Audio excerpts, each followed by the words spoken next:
over a defined threshold go through a public bidding process unless they fall into one of the defined carve-outs in the policy.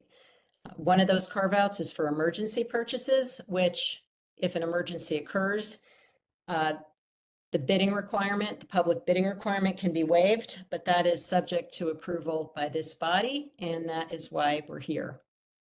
Of the United States of America, and to the republic for which it stands, one nation, indivisible, with liberty and justice for all. Okay, to the members of the public who've dialed in or joined us via WebEx, you are muted and will not be heard by board members, and there will be no live public comment until called for during the meeting. We'll plan to open up for public comment on item 3 after the board deliberates that approve an emergency vote. If you are on WebEx, you can indicate now or at any time prior to public comment via the chat function that you'd like to be heard. Please plan to limit your comments to no more than 3 minutes. Members of the public are always encouraged to send their comments and questions in writing to the board at bof@fairfieldct.org. If you do so, please remember to include your name and address as you would with live comment. This is a special meeting, and it was called to approve an emergency bid waiver. The town's purchasing policy requires that purchases over a defined threshold go through a public bidding process unless they fall into one of the defined carve-outs in the policy. One of those carve-outs is for emergency purchases, which, if an emergency occurs, the public bidding requirement can be waived, but that is subject to approval by this body, and that is why we're here. So with that, we can move into item 3 to hear, consider, and act upon an emergency waiver of the town's bidding requirements as approved by the purchasing authority on behalf of the Water Pollution Control Facility for the supply and installation of 2 replacement boilers per the Universal Building Services proposal. Motion to hear this item. Mr. Mottola, seconded by Ms. Ruggiero. Okay. And Michelle Gore is here. Welcome, General Manager of the WPCF. The backup for this item is posted online. Can you go ahead and take us through it? Sure. So Fairfield WPCF, we reduce our sludge volume and we produce biogas by processing our sludge. So we produce a usable fuel. It's actually used to run our digesters using the process of anaerobic digestion. This is to potentially be living process, meaning that it relies upon microorganisms to successfully run. These microorganisms need a constant, steady temperature in order to stay alive and do this work. 2 boilers maintain the temperature of the digestion process. So these boilers work especially hard as we enter into the winter months and throughout the winter. If the temperature of our boilers aren't maintained, to potentially don't process the sludge efficiently, our sludge volume increases, the production of gas that runs the digestion process decreases, our sludge is heavier, it's wetter, it takes our staff more hours to process, to manage it on site through our composting operation and our filter press. And it also costs us more money to manage overall.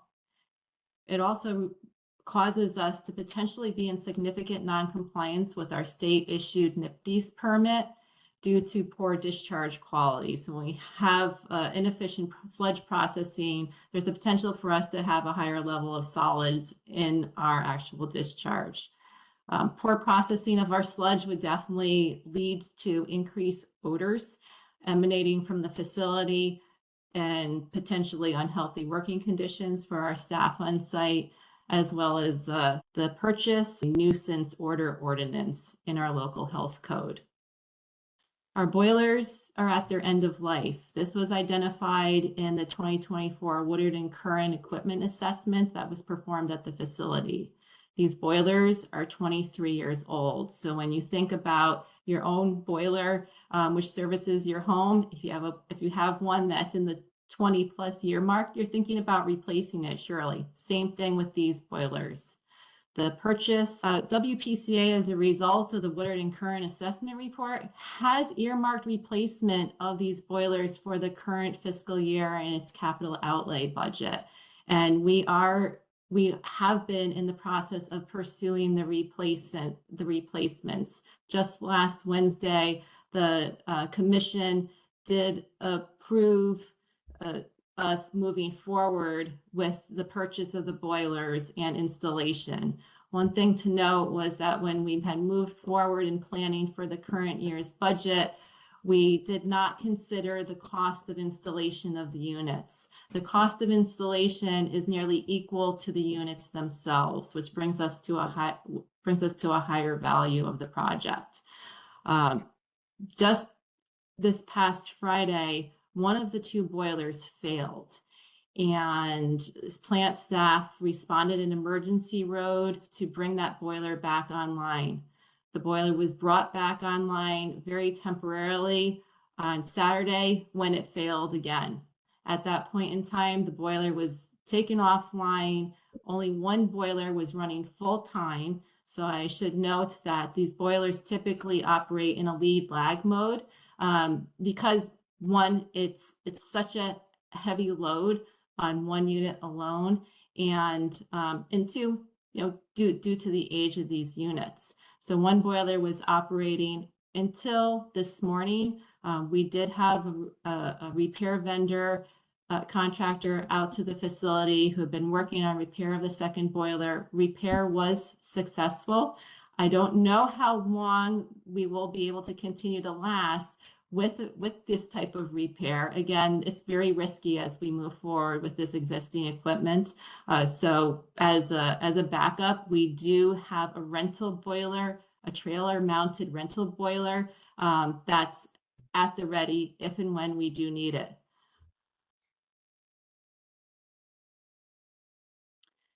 So this is the basis of our emergency request to move forward with the quote that's been received from Universal Building Services for amount in slight excess of $99,000, and that's inclusive of both the purchase of both boilers and installation of both boilers.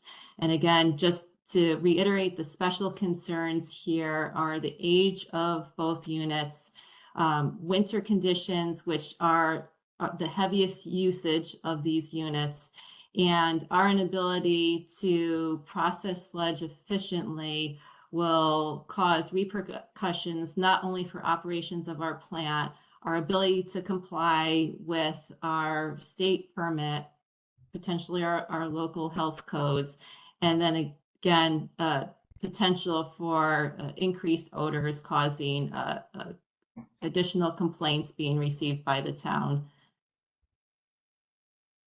Okay. Thank you, Ms. Corey. Appreciate that really thorough explanation. That's really helpful. One thing, I'll just open it up for questions, but can you just clarify? So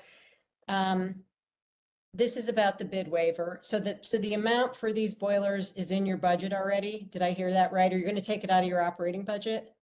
We're looking to take it out of our operating budget. From a combination, yeah. Okay, and then with respect to the emergency, if this were to, we're trying to not have a public bidding process. If this were to go through a public bidding process, and I see Adam's here, what's the lead time on that? And I know you believe we're at risk of not. How long would that delay us for? Yeah, so I had mapped out what the lead time would be if we were to move forward through our approval process and then through the actual going out to RFP, receiving bids, and choosing a contractor. That would bring us to late spring. That would bring us to May. So we're waiting through the winter months. Again, my concern is really how are we going to get through the winter months and early spring with these two boilers, knowing that we've had the failure of one, the age of the boilers, and the risk is high for failure to reoccur. Okay, thank you very much. So if we don't do this through an emergency purchase, it's spring. Okay, thank you. Mr. Mottola? Yeah, thank you for the explanation. So you want a bid waiver, but have you I guess I'm going to use the wrong terminology, shopped around regardless of the fact that We you're have. seeking a bid waiver?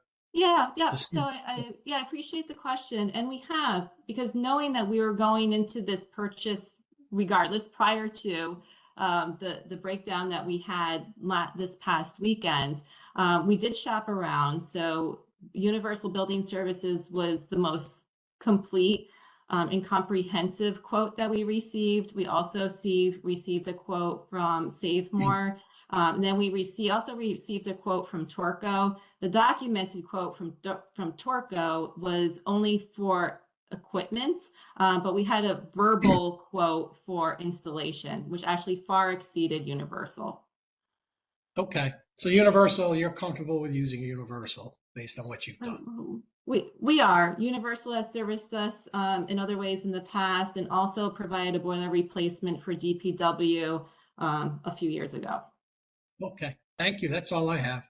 Sure. Thank you, Mr. Matola. Other questions from the board? Mr. Walsh? Yes, so you said that the money's in your budget, correct? Do this? Right. What's not going to be done in your budget that you would plan to do in your budget without this money? Or were you planning, I missed the very beginning of the meeting because I just was having trouble getting on. So what, you were planning on doing this work, it's just you're doing it under an emergency situation? Or is it you're doing something now with the money that you plan on doing something else with?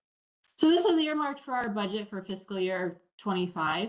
Yeah. So it's coming out of our capital outlay and our maintenance and repair account.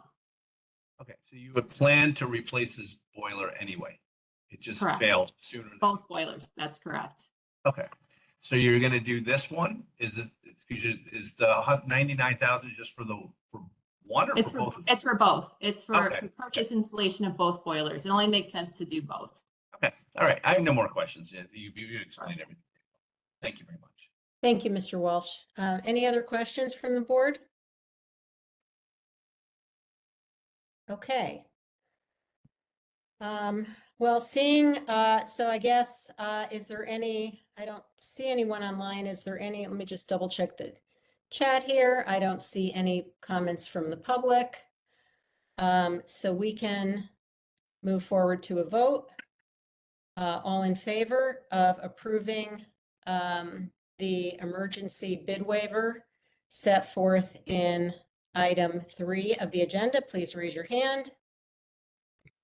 Okay, looks to be unanimous, 7-0. And that is it. All right, I want to just thank my board members for making themselves available quickly for this meeting. Really appreciate it. Thank you, Ms. Gore, for your thorough explanation. We appreciate it. I think this is the first time you've sort of been in the background at the meetings, but this is the first time we've gotten to hear from you directly. So welcome, and it's good to have Thank you on you. board. All right. Thank you, and I appreciate it. Okay, I'll make a motion to adjourn. Second. Okay, Mr. Walsh. All right, all in favor? And thank you, Aye. everybody. Good night.